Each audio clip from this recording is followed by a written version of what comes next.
Do you want to see the new studio? Let's go!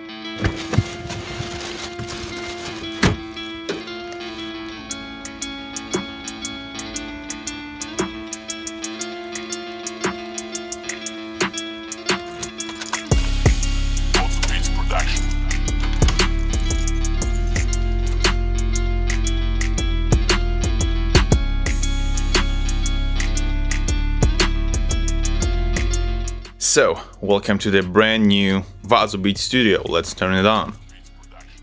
Oh yeah.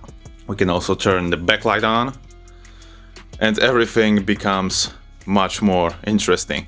Okay, so let's start from the most interesting thing here, which is my studio desk. This is the same desk I used to have, but I've made a few important modifications. The first one are those wooden reinforcements right here, which keep it super stable right now. So when I play those pads or the piano, it's not wobbling. In the previous setup, the desk used to be here and it was stabilized by the wall. So the biggest change here is the controller. I used to have this small guy, you can see here, the Nectar Impact, but I changed it for the digital piano with fully weighted keyboard that I used to have on the right in the previous setup. I started to learn the piano recently and I thought that would be a good change to make it my main MIDI controller. Here is the traditional MPD for playing drums, samples, that kind of stuff. Keyboard, production controller with the volume fader to write automation, the traditional stuff. The next change is this guy right here and this guy right here, which are some Yamaha speakers. Those are the speakers from the home cinema, so they aren't meant to be used in a studio situation, and that's why I'm using them. I want to listen to my beats and to my mixes on those speakers after I finish the mix on those two bad boys. So let's name it a customer listening device, because people don't usually listen to music on monitors, but they listen to it on customer speakers or on some Bluetooth speakers. Here I keep the amplifier for the Yamaha speakers and my interface. The good thing about those IKEA tables is you can just fit the devices in the rack format, like this interface right here, and it fits almost perfectly. And at the bottom is my guitar amp. Here are the traditional headphone hangers. I changed the placement of them. So now my top headphones are here, which are the DT 9090s, and my Audio-Technica ones are below. When we move to the left, we see the mixer, which is responsible for picking up the signal from the vinyl player, which I'll show you in a minute. And this bad boy right here, which is the old school organ synth from Unitra, a really old Polish brand of audio devices. Here I have a bunch of vinyls. Those are the classics, like the classical music. Those are like more modern music. So I just divided them with the controller for now because I would like to sample some of those vinyls. Would you like me to make a sample rap beat out of vinyl? Let me know in the comment section down below. Here is my favorite hardware synth I have, at least the only one besides this, which is the Roland JP8000. You may have seen it in one of my previous videos, but I haven't been using it like a lot because it's just much easier to use some VSTs, but it's just a good old school piece of gear. It's actually a digital analog, which means it's not 100% analog synthesis, but it's digitalized inside. So there is not a bunch of components, and the synthesizer would be much more bigger with these features if it was 100% analog. And here is the Unitra old school synth with two keyboards. The reason why it's so big is because 100% analog, and every sound it makes is happening inside. It's actually a synth organ, so you've got the upper flute, you've got the lower flute, so it's meant to be an organ, synthesized organ, but it just sounds like a synth. Everything here comes from synthesis. As usual, I have some plants on my desk because I can't live without my plants. I like to keep them around me just to get the vibe, and I like the contact with nature. Here's my biggest Hoya palm tree. The guitar section. Here is my Blue Moon Ibanez, the newest one. My old school Mayonnaise from the 90s. Ibanez A string, and the old school bass made in Poland in the late 80s. It sounds beautiful. My acoustic guitar along with my new bass from Soundgear Ibanez. The logo is a little bit higher than it used to be, and of course I hanged some PS2 controllers just to get the gamer vibe a little bit. Between those two panels I've put the hanger for the guitar, but I used it for my cello, and it just looks beautiful as it's hanging here. Here is the bass guitar project and the electric guitar project, which are waiting to be finished one day, and between those two panels is my very first SG guitar. I'm the type of guy that told himself that I won't sell my first guitar ever. It's not the best, it's costed like 200 bucks, but I just still find it usable, and it's a big piece of memory for me. In the very last section here is the drum set, which is not ready yet. It's unplugged because I have to buy a rug under this drum set in order not to destroy the floor here. But I just like the way it looks right now. You know, it's not in the corner or anything. You can play the drums and you can see the whole studio from here, and the vibe is just crazy. Here on the right of the desk are two more IKEA tables I've bought, and I've put the vinyl player here, so I can always just sample some vinyls here. Here is the baking paper in order just to move the vinyl more freely and more smoothly. This vinyl player was also made by Unitra, the same brand that made the old school organ synth. Under the organ synth itself is everything to make YouTube happen.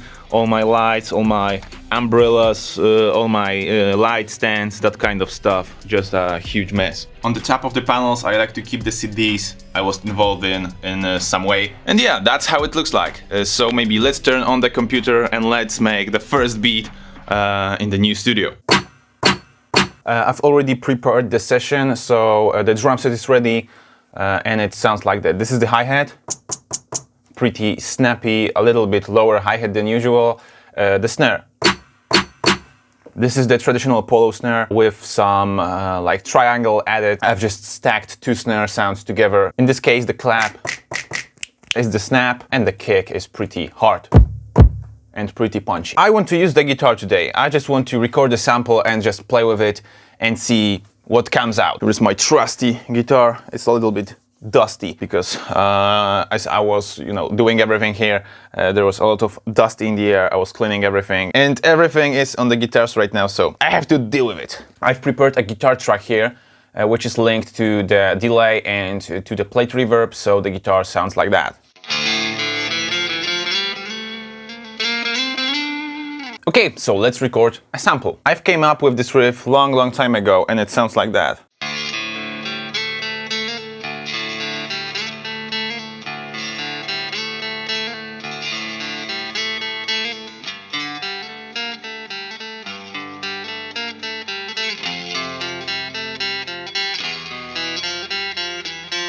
So firstly, let's record it.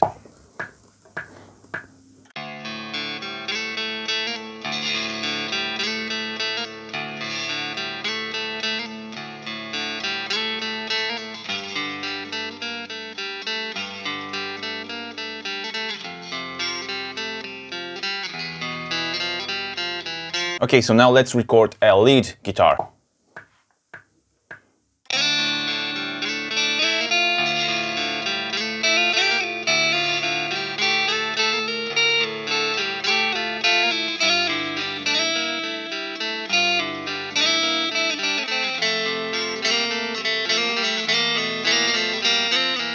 Okay, that's everything we want from the guitar.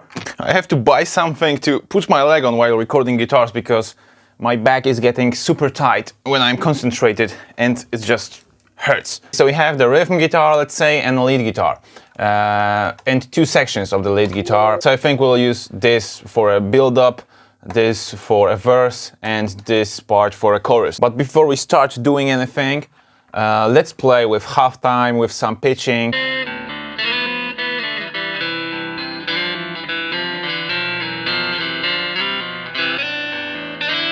The cool thing in halftime is when you use the 1.5 mode in quarter notes, it spits you out triplet. So we can just make a triplet swing and the beat sounds a lot different. Delicious coffee. Okay, so now the drum part.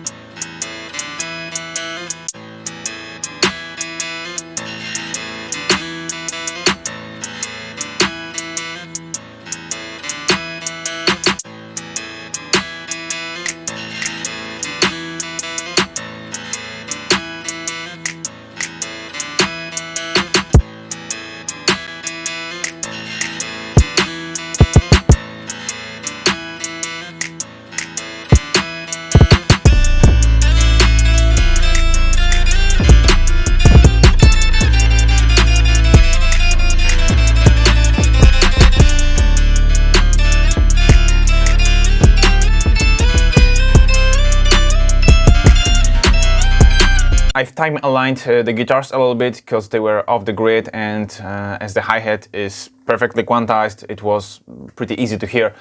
And now it sounds even better.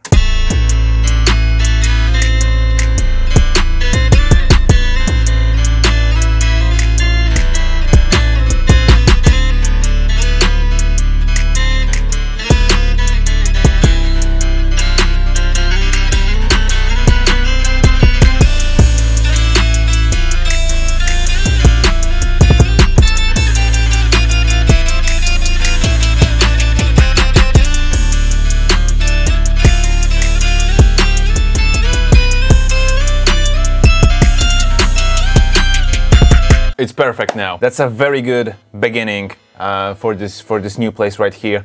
I'm not gonna lie, I was stressed out about making this beat because that's the first beat in the studio, and you know, new studio. This is a big change. Even though I have the same equipment as I had, because there is no really real upgrade right here, but the atmosphere and the space is so different right now that for me it's a game changer. If you were sitting here with me, you would understand why I feel like this.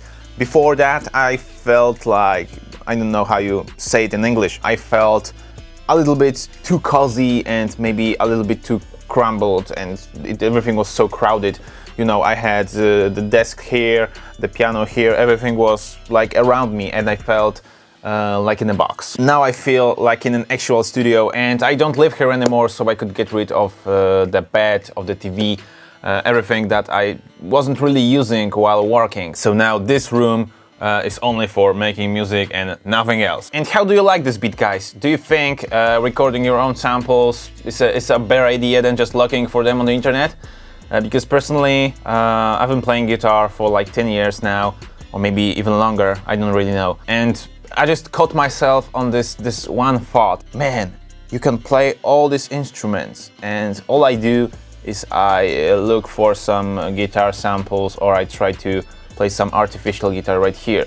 Well, this sounds amazing, and I think that will be my way for the next few months. I will try to record more things with my guitars, more like I used to do it in the past, because in the past I was only recording guitars, drums. I was playing lots of rock and metal music without trap beats. But I was always experimenting with some synthesis, with some different sounds. When I really started making beats in 2016, I was like, I can't use my instruments, you know, because that can't be done. I have to just make electronic music without real instrument. I think everything is here, and I will try to change it. Stay tuned for new guitar videos, and maybe we will do some trap metal soon. I don't really know. I am thinking about making some heavier stuff. But most importantly, you can tell me what you want to see, so the comment section is yours. As always, thumbs up, hit the subscribe button with all the notifications.